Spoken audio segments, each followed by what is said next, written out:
네, 안녕하세요. 리서치센터 박연주 연구원입니다. 올 한 해도 굉장히 다사다난했는데요. 내년을 봤을 때도 역시 고민이 굉장히 많은 시점일 것 같습니다. 그래서 오늘 이 자리에서는 여러분 가장 관심이 많으신 반도체, 배터리, 그리고 게임 업종 대표 애널리스트들과 함께 내년 어디에 투자를 해야 될 건지 같이 의논을 해보도록 하겠습니다. 네, 여러분, 제가 올해 투자 성과가 좋지가 않았습니다. 내년을 바라보는 관점이 굉장히 이제 좀 절박한 상황인데요.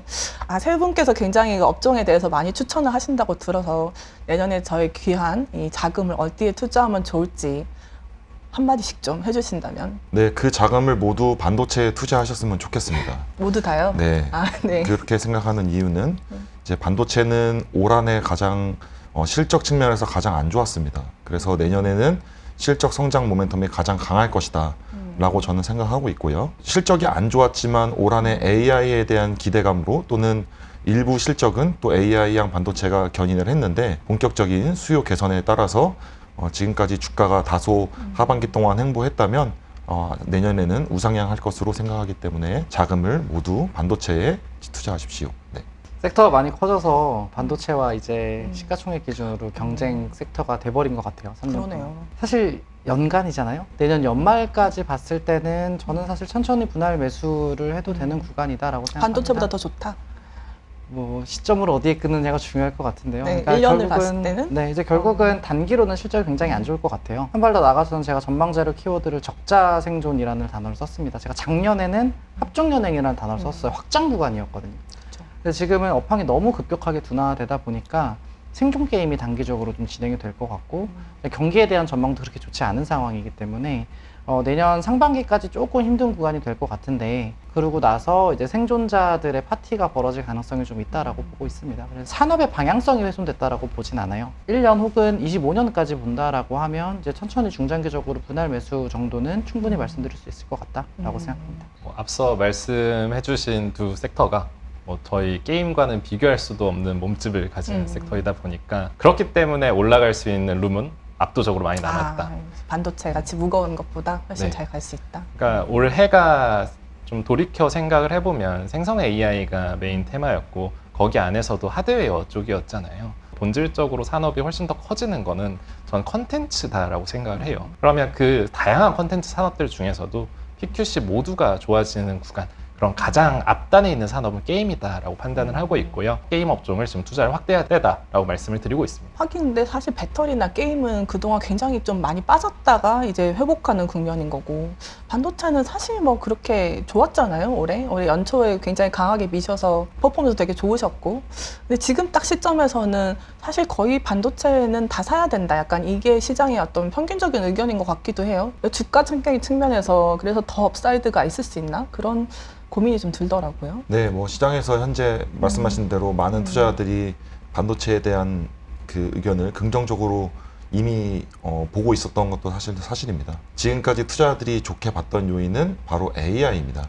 저는 지금부터는 AI 수요도 물론 좋지만 본질적인 수요, 기존의 컨벤셔널 수요라고 하는 그 수요의 회복이 주가 상승을 지속시킬 것이다 라고 판단을 합니다. 예, 하이닉스 기준으로 밸류에이션이 사실 싼 구간은 역사적으로 싼 구간은 아닌 것 같고 말씀하셨듯이 AI가 모멘텀이 아니라고 하면 과연 이게 리레이팅이 가능할 것인가 컨벤셔널 수요의 반등과 실적 개선으로 과연 AI 멀티플을 줄 수 있는가 그리고 하나 더는 그럼 AI가 숫자가 드라마틱하게 올라오는 시점은 언제부터가 그 멀티플을 줄 수 있는가 이런 것들이 좀 궁금하거든요. 저는 이제 컨벤셔널에 대한 수요 회복을 말씀드렸는데 이제 AI에 대한 이제 공격이 들어왔습니다. 근데 이제 밸류에이션 리레이팅이라는 거를 사실은 IT 담당을 많이 하셨지만 쉽지 않죠. 우리가 리레이팅 한다고 해서 시장이 리레이팅 되는 것도 아니고 근데 과거에 리레이팅 비슷하게 일어났던 시점의 상황과 지금을 비교를 해보면 첫 번째로는 이제 2018년 하반기 다운사이클 때 직전에 2015, 16년 대비했을 때 저점이 상대적으로 견조하게 지지됐었는데 그때 어떤 일이 있었는지를 한번 복기해 보시면 반도체는 하나의 그냥 단순 자원 또는 부품이었는데 일본이 이제 반도체라는 것을 무기로 한국과 일본의 이제 무역 분쟁을 촉발을 시켰고 또 미중 무역 분쟁이 있었습니다. 미중 무역 분쟁이 단기적으로는 중국의 수요를 위축시킨다라는 우려를 할 수 있지만 사실 그만큼 미국이 반도체를 중요시한다는 생각을 했던 것이거든요.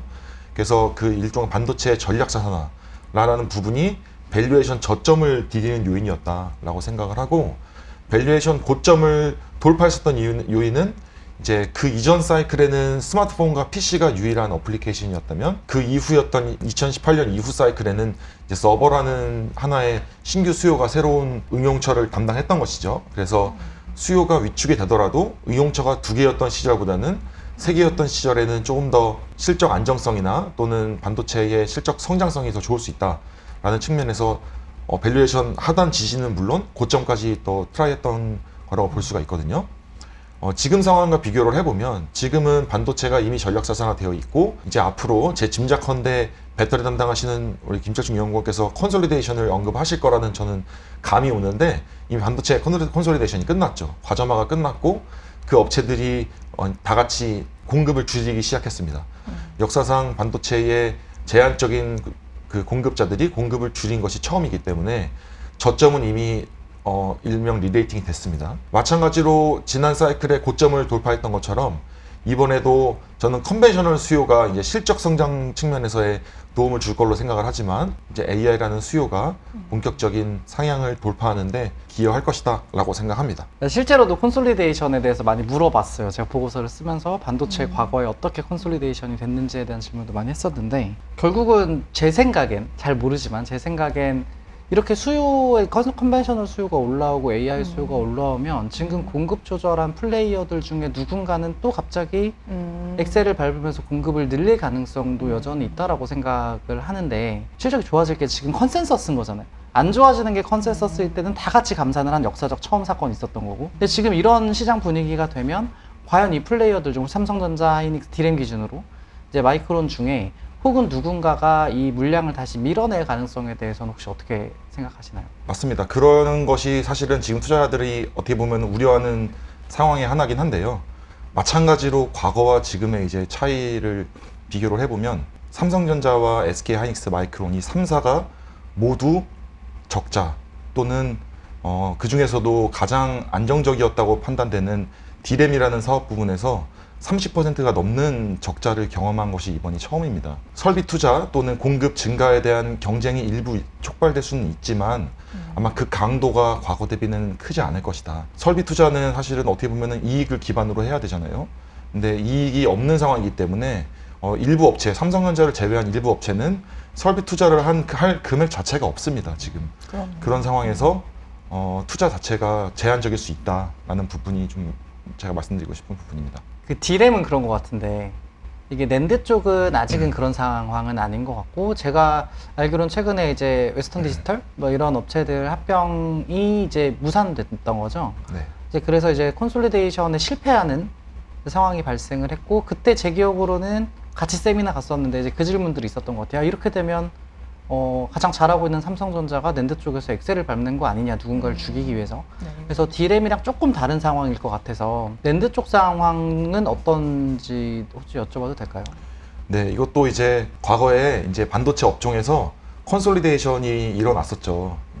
컨솔리데이션 투자자들 어려우실 수 있으니까 이제 과점화가 많이 일어났는데, 그때 상황을 돌이켜보면 그때 과점화됐을 때 정리됐던 업체들은 대만 업체, 그 다음에 일본 업체들, 특히 이제 어떻게 보면은 미국 주도의 시장에서 좀 과점화가 되면서 정리가 많이 됐었고, 이제 지금은 어떻게 보면은 과점화를 하고 싶어도 할 수가 없는 상황입니다. 방금 말씀드렸던 그 웨스턴 디지털 또는 키옥시아라는 업체는 각각 미국과 일본에 소속돼 있는 최고의 반도체 업체들이죠. 그래서 미국과 일본이 쉽게 그 업체들을 도산하도록 또는 망하도록 두지는 않을 거라고 보는 것이 저뿐만 아니라 많은 참여자들의 생각입니다. 시장 참여자들의. 그렇기 때문에 삼성전자도 그걸 알죠. 알기 때문에 당연히 설비 투자를 강하게 하면서 과거 그랬던 것처럼 경쟁자들의 실적 손실을 유발을 하면서 도태되기를 바라고 있겠지만, 시장에서 기대하는 부분은 자연스러운 도태입니다. 설비 투자가 아무래도 업체가 이기기 위해서 투자를 하는 것과 나라에서 살려주기 위해서 하는 투자는 사실 그 적극성의 차이가 있을 수밖에 없어요. 그래서 기술적으로 우리가 더 1등을 하기 위해서 나가는 투자를 지속하고 있는 삼성전자나 이제 현재 삼성 하이닉스나 마이크론 등은 계속 잘 될 수밖에 없습니다. 도태되는 과정에 있는 업체들은 생존을 위한 모색만 하다 보면 1등과는 다소 거리가 멀어지고 결국에는 성능이 떨어지는 부품은 소비자들의 외면을 받게 되겠죠. 그런 측면으로 아마 자연스럽게 역사 속으로 사라질 것이다 라고 생각하고 있습니다. 제일 중요한 거는 그래서 올해는 AI와 이제 전반적인 어떤 경쟁의 완화 이런 것들이 주가를 지지했다면 내년에는 AI 이외의 원래 수요들, 뭐 스마트폰이라든지 뭐 그런 수요들이 회복이 될 거다라는 게 사실 주된 포인트신데 그것도 되게 질문들이 많을 것 같기는 해요. 왜냐하면 올해가 이제 생각보다 미국이나 유럽 경기가 소비가 상당히 좋았었던 해였고 최근에는 이게 뭐 금리 때문에 소비가 이제 꺾이는 시그널들이 지금 나오고 있는 상황이잖아요. 근데 내년에 수요가 더 좋아질 수 있을 것이다. 이렇게 이제 보실 수 있는 근거가 어떤 건가요? 결국에는 IT 제품도 하나의 소비재이기 때문에 소비가 위축되면은 그 부분을 피해갈 수가 없는 건 사실인데 올해가 스마트폰 수요의 그 5년 또는 6년 내 최저점을 지금 기록을 월마다 하고 있거든요. 네. 업체들도 계속 전망에 틀렸고 저 또한 전망에서 많이 이제 그런 부분을 좀 미스한 부분이 있습니다. 하지만 최근에 유의미한 점은 그 스마트폰의 핵심 부품을 공급하는 업체들이 약간이나마 그 스마트폰 수요의 진작을 전망을 하고 있습니다. 저도 스마트폰 수요 진작을 전망을 하지만 저도 그 업체들의 의견을 좀 빗대어서 전망하는 부분이 크거든요. 근데 그 업체들이 지금까지 계속 틀렸잖아요. 네. 이번에 믿을 수 있느냐? 이번에는 좀 믿을 가능성이 높은데 이제 스마트폰 부품사들이 지금까지 틀렸던 요인들을 인정하기 시작했어요. 지금까지 자기네들이 잘못 봤다. 라고 본 부분이 뭐냐면 스마트폰에 대한 소비자들의 교체 주기가 그동안에는 18개월이었는데 거의 24개월 이상으로 좀 올라갔다는 그쵸. 부분이 정론화된 것 같고 또 하나는 전체 스마트폰에서 차지하는 비중 중에 약 20%가 중고 스마트폰이라 이거예요. 그게 이제 세계적인 추세라 이거죠. 그 두 가지 변수를 이제 포함을 한 것입니다. 이미 이제 네. 반영이 됐다. 이제 좀 보수적으로 보기 시작을 한 거네요. 네, 그런 측면에서도 내년에 성장을 보기 때문에 사실은 수요는 예측도 중요하지만 아주 가장 빠르게 투자자들이 대응하시는 게 중요합니다. 근데 저희 이제 하우스는 이번 달부터는 시장 조사 기관들의 데이터도 중요하지만 가장 빠른 데이터는 통신사들의 데이터예요. 스마트폰은 결국 통신사를 통해서 사는 것이 글로벌 스탠다드이기 때문에 통신사들의 가입자 데이터를 저희는 모니터링하기 시작했습니다. 지지난달부터 이제 전년 대비 증가하는 추세로 더 접어들었습니다. 그게 우리나라 아니면 전 세계?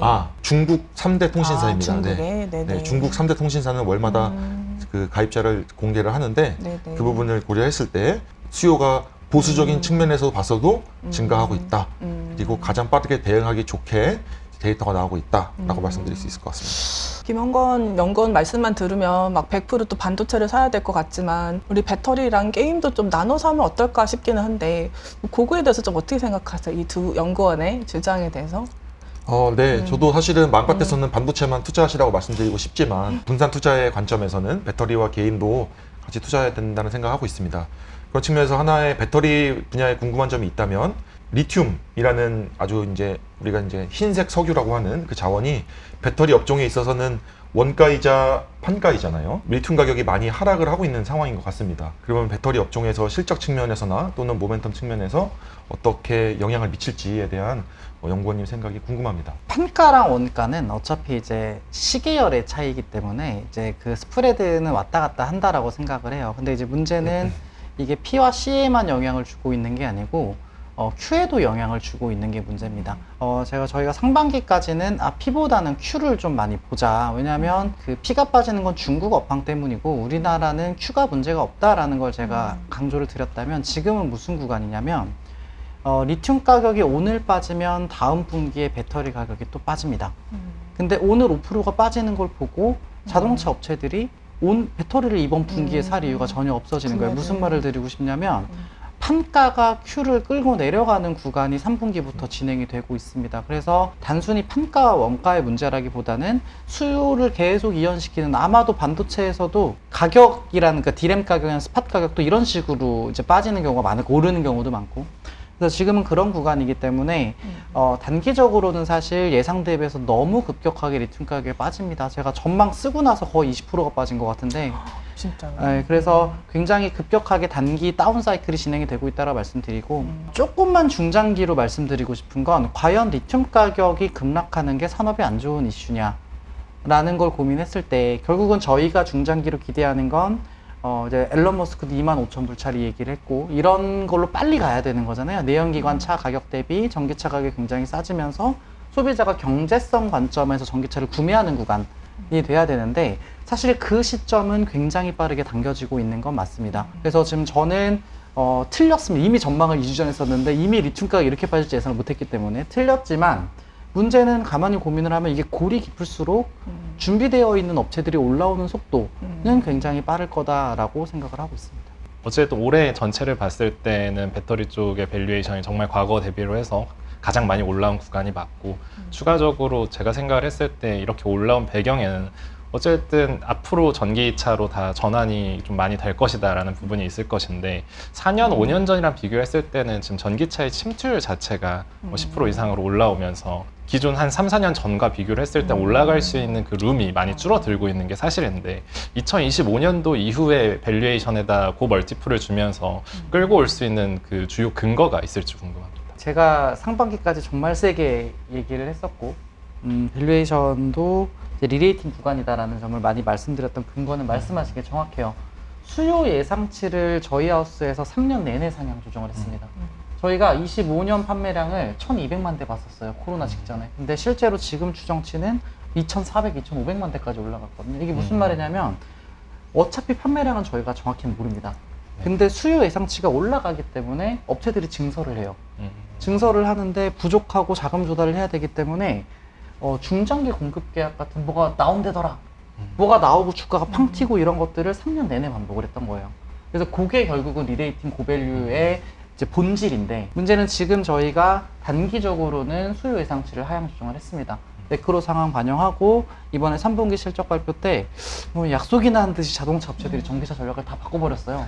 그래서 저 너무 힘들었는데 이제 그러면서 수요 예상치를 다운을 했지만 이제 문제는 아까 말씀드렸듯이 이게 길지는 않을 것 같다라는 생각이 드는 거예요. 오히려 골이 깊기 때문에 내년 하반기에 갔을 때 25년에 대한 매크로 전망 이게 되게 중요할 거고요. 그리고 그 사이에 테슬라, BYD 포함한 중국 OEM들은 계속 엑셀을 밟고 있습니다. 전기차 잘 팔거든요.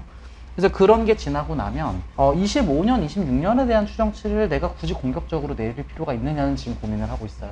그래서 아직은 고밸류가 인정은 좀 된다라는 생각을 갖고 있고 하나 추가적으로 밸류에이션 지표들이 여러 가지가 있는데 지금 전망자료 쓰고 리튬 가격이 20% 빠졌다고 말씀드렸잖아요. 네. P가 Q를 또 끌고 내려가는 구간이고 원가도 더 변동성이 커진 거예요. 그래서 지금 사실 주가가 많이 빠졌고 바닥에 대한 밸류에이션을 얘기할 수 있는 지표가 PS, P, EV/EBITDA라는 이익이나 매출단의 하단 밸류를 사실 변동성이 더 커질 가능성이 높다라고 생각합니다. 그래서 중장기적으로 분할 매수를 말씀을 드리는데 섹터를 이 와중에 그럼 어떤 지표를 가지고 이 업체는 싼 거다를 판단할 수 있는 지표, 지금 현 시점에선 리튬과의 반등이 나오기 전까지는 북밸류밖에 안 남았다고 생각을 하는 거예요. 그래서 보고서를 통해서 시장에서 완전 소외되어 있었던 북밸류마저 저평가되어 있는 업체들을 천천히 분할 매수하면 단기 다운 사이클에서는 방어적으로 충분히 대응이 가능할 거다라고 말씀드립니다. 또 마음 같아서는 이제 반도체 위주로 네. 또는 일부 배터리를 투자하라고 말씀드리고 싶지만 이제 게임 같은 거는 이제 소비자들이 이용 또는 네. 이제 과금할 걸로 생각이 되거든요. 저는 이제 긍정적인 상황이라고 생각이 드는데 저는 변동성 측면에서 좀 여쭤보고 싶어요. 업체들이 개별적인 이슈들이 하나씩 자꾸 생기면서 한두 업체씩 이제 급등과 급락을 반복하는 이슈들이 있는데 투자자들이 마음 편하게 투자하실 수 있으실지 그런 부분 좀 안심시켜 주셨으면 좋겠습니다. 마음 편하게 사기는 쉽지 않은 업종 아니에요? 괜찮아요? 제가 게임 업종 그렇게 세게 이야기를 안 드리다가 지난달 중순에 인덱스를 내면서 뷰를 엄청 세게 올리고 컨빅션 맞아요. 바이 종목도 이렇게 그때 같이 세미나 갔을 때 매니저분이 본인은 게임즈에 너무 상처가 많아가지고 함께 하기가 참 쉽지 않다 이런 말씀 하셨잖아요. 그렇죠. 네. 그래서 제가 드리고 싶은 말씀은 제가 어떤 식으로 그런 확신을 얻었는가에 대해서 말씀을 드리면 일단 실적이 떨어지는 건 얼추 바닥을 다 확인을 했습니다. 멀티플도 지난 2년 동안 떨어졌어요. 그러니까 저는 두 섹터에게 약간 여쭤보고 싶은 게 양심이 있으신가에 대한 부분. 그러니까 지금 단기적으로 뭐 몇 개월 떨어졌다 약간 이런 거는 저희 섹터는 2년 동안 떨어졌고 멀티플이 다 반토막이 넘게 났습니다. 그래서 최저 멀티플을 다 확인을 한 상황이고요. 제가 크래프톤을 지난달에 이제 게임주 대장으로서 게임 섹터를 내년도를 좋게 보면 이건 1년 이상 끌고 가야 됩니다 라고 말씀을 드릴 때 밸류가 13배였습니다. 내년도 기준으로. 성장주도 아니네요. 13배면. 네. 근데 2년 전에는 게임 업종 전반적인 게임사들이 다 30배 초중반 밸류를 받고 있었거든요. 그래서 지금 한 5, 6배, 17배 요 라인도 2년 전과 비교를 해봤을 때는 부담스러운 구간이 아닙니다. 내년도에 회복되는 걸 생각을 하면 오히려 베타는 더 클 수 있다라고 말씀드릴 수 있겠습니다. 좀 기대할 만한 신작이라던가 아니면 그 좀 세그먼트별로 AI 관련된 거에 좀 이제 보고서 쓰신 것 같은데 저희가 어떤 거에 조금 내년에 집중을 하면 좋을까요? 앞서 말씀해주신 부분이 굉장히 중요한 부분인 게 게임주 투자 전략은 원래는 두 가지였습니다. 첫 번째로는 신작 모멘텀을 잘 따라가자. 그리고 두 번째로는 이 신작이 잘 될 것 같다면 여기에 베팅을 하자라는 부분이 있었는데 전반적인 좀 시장이 어느 정도 침체로 돌아설면서 게임들의 히트 레이쇼가 떨어지기 시작하고 그래서 투자 전략은 좀 사장이 된 게 현재의 상황이고요. 전자로서 그럼 신작 모멘텀이 남아있는 건데 지난 2년 동안의 상황이 공급단에 굉장히 공급난이 벌어진 구간으로 보시면 될 것 같아요. 왜냐하면 20년도랑 21년도가 저희를 포함해서 재택근무가 어마어마하게 많았잖아요. 근데 게임사들의 공급에서 중요한 게 크런치 모드가 존재하는가. 게임 출시 전에 다 같이 모여가지고 좀 불태우는 이런 시간이 굉장히 이 게임의 출시에 중요한데 그런 것들이 전부 안 되다 보니까 게임사들의 신작 타임라인이 1년에서 2년 가까이 밀리고 그 영향이 작년과 올해까지 이어졌다라고 보시면 되는데 제가 2주 전에 이제 지스타도 다녀오고 2달 전에는 도쿄 게임쇼도 다녀와서 전반적인 국내뿐만 아니라 글로벌 게임사들의 올해 그리고 내년도 그리고 2019년도 과거의 타임라인을 쫙 확인을 해보면 내년도에 출시되는 그 이 양이 코로나 이전까지 딱 정상화되는 구간으로 보시면 될 것 같아요. 그리고 제가 여기에 기대하는 거는 게임을 만드는 데 있어서 좀 AI가 도입이 된다라는 거는 게임이 생각보다 굉장히 노동집약적인 산업이거든요. 캐릭터의 움직임 하나하나를 코드값을 다 따줘야 되고 그리고 배경이나 이런 이미지들도 하나하나 다 그려내야 되는 굉장히 노동집약적인 곳인데 그러니까 실무자들과 만나가지고 좀 이야기를 좀 해보면 내부적으로 한 차차기 신작에 는 생성 AI 툴들을 다 이용을 해보고 있습니다. 그들이 이야기하는 게 이게 공급 속도단으로 보면 2배에서 3배 정도로 일단 올라올 것이며 게임 제작비는 지금 견적을 냈을 때 절반 이하로 떨어진다라는 이야기를 해요. 그래서 이러한 부분들이 아직은 게임사들이 전면적으로 좀 앞에서 밝히지 않다 보니까 게임사들이 제가 예상을 하는 것처럼 내년도 상반기에 우리 전면적으로 다 도입을 하겠습니다 라고 선언을 한 이후에는 시장에서도 이 숫자적인 조정이 상향 쪽으로 굉장히 세게 일어날 것이다 라고 말씀을 드릴 수 있을 것 같습니다. 게임사의 마진 자체가 올라간다라는 말씀이신 건데 우리나라 업체 중에 그럼 이런 기술들이 가장 잘 빨리 시작되거나 혹은 도입되는 업체들이 좀 궁금하고 네. 혹시 해외 업체들 중에 조금 먼저 이런 AI를 도입해서 실제로 숫자가 찍히고 있거나 이런 업체들이 혹시 있는지? 네. 국내 업체에 대해서 말씀을 드리면 좀 안타까운 이야기를 드려야 되는 게 가장 빠른 업체는 넥슨입니다. 넥슨이 이미 4년, 5년 전부터 AI 인텔리전스 랩스를 만들고 거기 인력이 거의 1000명 가까이 되거든요. 그래서 속도 측면에서도 넥슨이 가장 빠른데 아시다시피 넥슨은 일본에 상장되어 있고요. 그 다음으로 지금 진심으로 전력 투구를 하고 있는 기업은 대형사 중에서는 크래프톤 그리고 중소형사 중에서는 위메이드 이쪽 계열사가 있다라고 보시면 될 것 같고요. 해외 쪽이 아무래도 좀 중요한 부분이긴 해요. 왜냐하면 어디가 먼저 도입을 하고 이걸 성과를 내느냐에 따라서 나머지 지금 눈치를 보고 있는 그런 글로벌 게임사들이 우리도 이거를 도입을 할 수밖에 없습니다라는 명분이 되어줄 수가 있는데 그 명분이 되어줄 수 있는 게임사는 지금 중국 게임사다라고 말씀을 드리고요. 중국 게임사 중에 시총으로는 거의 100조 이렇게 되는 네디즈가 지금 상반기에 이 생성 AI 기술을 이미 잘 적용을 시켜가지고 내놓은 게임이 역수안이라는 게임이 있어요. 주요 NPC들은 이미 인공지능이 탑재가 돼서 좀 더 플레이어들을 자연스럽게 대화하고 그리고 퀘스트도 자연스럽게 내주는 식으로 변화를 하고 있고요. 추가적으로 캐릭터를 만들 때 그냥 텍스트 기반으로 외형은 뭐 코가 오똑하고 남성미 있게 생기면서 옷은 뭐 이렇게 하고 캐릭터의 커스터마이징을 이렇게 텍스트 기반으로 했을 때 생성 AI가 뽑아주는 수준까지 이미 올라왔습니다. 상반기 말에 나와가지고 내고 있는 성적이 중국에서 매출 순위 한 3위 정도 되거든요. 그럼 총 매출 기준으로는 하루에 벌어들이는 게 100억 원 이상으로 보셔야 돼요. 그래서 나머지 글로벌 게임사들이 지금은 시장의 눈치 때문에 고민을 하고 있지만 중국 게임사들이 이미 글로벌 1위 게임사로 올라선 지가 몇 년인데 이들과의 격차가 더 벌어지는 걸 막기 위해서라도 우리도 도입할 수밖에 없습니다 라는 논리가 내년도 상반기에 펼쳐질 것으로 전 예상을 하고 있습니다. 내년 상반기는 일단 실적 추정치가 올라가고 원가가 빠지면서 그리고 그러니까 게임 숫자들이 막 나오면 신작들이 나오면서 매출도 늘어나고 그래서 크래프톤 위메이드 국내에서는 추천하시는 거고 해외에서 넥슨 추천하시는 거네요. 네, 맞습니다. 괜찮은 것 같은데요. 이 두 업종에서는 탑픽이 뭔가요? 결론적으로 국내 메모리 업체를 좀 다시 돌아보자. 사실은 삼성전자를 가장 좀 선호하는 편이고요. 네. 왜 그러냐면은 반도체 업체들이 이제 종류가 많은데 그 업종들 중에서 실적 성장세가 가장 내년에 도드라질 부분이 바로 메모리라고 생각을 합니다. 그래서 다시 전통적인 메모리 업체로 다시 한번 눈을 돌려보자 말씀을 드립니다. 왜 하이닉스가 아니고 삼성전자죠? 근데? 하이닉스도 당연히 저도 선호하는 편인데 상대적으로 SK 하이닉스는 AI 관련된 HBM이라는 모멘텀으로 다소 이제 주가 레벨이 조금 높아져 있는 상황입니다. 메모리 업황 회복에 따라서 삼성전자, 하이닉스 둘 다 영향을 받겠지만 상대적으로 컨벤셔널 수요에 좀 더 익스포저가 현대 상황에서 큰 삼성전자를 상대적으로 추천을 드립니다. 전체적으로 이제 굉장히 매서운 겨울이 끝나가는 시점까지 섹터 분할 매수 전략을 말씀을 드리는데 이제 밸류에이션이 많이 빠졌다라고 얘기할 수 있는 지표들 북 기준으로 많이 빠졌던 업체들을 말씀드리고요. 이제 그 업체들이 굉장히 소외되어 있기 때문에 북이 빠진 겁니다. 제 생각에는. 네, 북 가치까지 많이 빠진 건데 대표적인 업체가 삼성 SDI, 네, 롯데 에너지 머티리얼즈 이런 업체들을 천천히 분할 매수하자라고 말씀드립니다. 싼 회사들 위주로 네. 분할 매수하자. 네. 내년에 우리 업종에서 이 지표 딱 나오면은 뭐 다 제치고 업종 사셔야 됩니다. 요 포인트 하나씩만 딱 정리해 주시고 마무리 하실까요? 언제든 무슨 일이 일어날지 모르는 섹터예요. 정책도 있기 때문에. 일단 FEOC라고 하는 IRA 결과가 어떻게 나오느냐에 따라서 업체들의 증설 속도나 중장기 수급에 대한 가정이 한꺼번에 바뀔 가능성이 좀 있습니다. 그래서 그 정책이 어떻게 나오는지 첫 번째 확인해야 될 거고요. 두 번째는 이 산업의 시작과 끝은 여전히 테슬라라고 생각을 합니다. 테슬라가 단기 수요 데이터 혹은 올해 1월 달처럼 급진적인 가격 인하로 수요를 올리는 정책을 쓰면 나머지 업체들이 뒤따라서 가격을 내리면서 마켓시어 싸움을 다시 붙일 수 있는 가능성이 있거든요.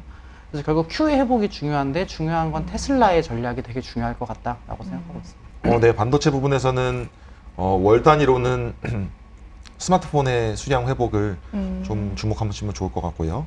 분기 단위로는 대표적인 업체인 메타, 페이스북이라는 업체의 투자 방향성을 좀 주목해 보실 만합니다. 올해 페이스북이 투자를 한 10% 정도 줄였거든요. 근데 가장 전 세계에서 투자를 많이 하는 회사이기 때문에 10%가 상당히 아프게 다가왔습니다. 근데 내년에 대한 전망을 20% 상향한다라고 이제 업체가 발언을 해놓은 상황이기 때문에 그 부분이 실질적으로 어느 정도 규모로 나타나는지를 한번 확인해 보시면은 분기 단위로는 그 데이터를 좀 확인해 보시면 좋을 것 같습니다. 메타 담당자 업데이트 해주시면 되겠네요. 그 부분. 그럼요. 네. 그래도 일단 게임 이야기를 네. 드리면 저는 내년에 어느 시점에 이 지표를 본다라기보다는 지금 당장 담으시길 말씀을 그래요? 드리고요. 네. 내년에 말씀드릴 지표는 제가 말씀드리잖아요. 내년도 상반기에 글로벌 주요 게임사 중에 예를 들어서 닌텐도나 반다이나 테이크투나 EA와 같은 글로벌 게임사들 중에 한 회사가 분명 총대를 메고서 우리는 전격적으로 생성 AI 툴들을 도입을 하겠습니다 라고 선언하는 시점이 있을 거예요. 그때부터 줄줄이 이제 국내사까지 이제 선언이 이어질 건데 그때부터가 정말 진짜 반등 타이밍이다 라고 보시면 될 것 같고요. 이번 3분기 실적부터 게임사들이 비용 단위 서프라이즈가 조금씩 나오고 있습니다. 이게 인건비가 QOQ로 감소된 부분까지 관찰이 되고 있는데 이 부분은 전 내년 4분기까지 가면서 계속 가속화될 수 있는 부분이다라고 생각을 해요. 네. 그래서 QOQ, 그러니까 분기 실적이 나왔을 때의 QOQ 인건비 추이를 집중해서 보시면 좋을 것 같습니다. 네, 세 분 다 좋은 말씀 너무 감사하고요. 긴 시간이었지만 굉장히 제 생각에는 많은 내용들, 알찬 내용들 좀 말씀드리지 않았나 싶습니다. 내년에는 지금 말씀 주신 이 포인트들 또 꾸준히 업데이트 드리면서 좋은 투자 정보 드릴 수 있도록 노력하겠습니다. 오늘 긴 시간 동안 시청해 주셔서 감사합니다.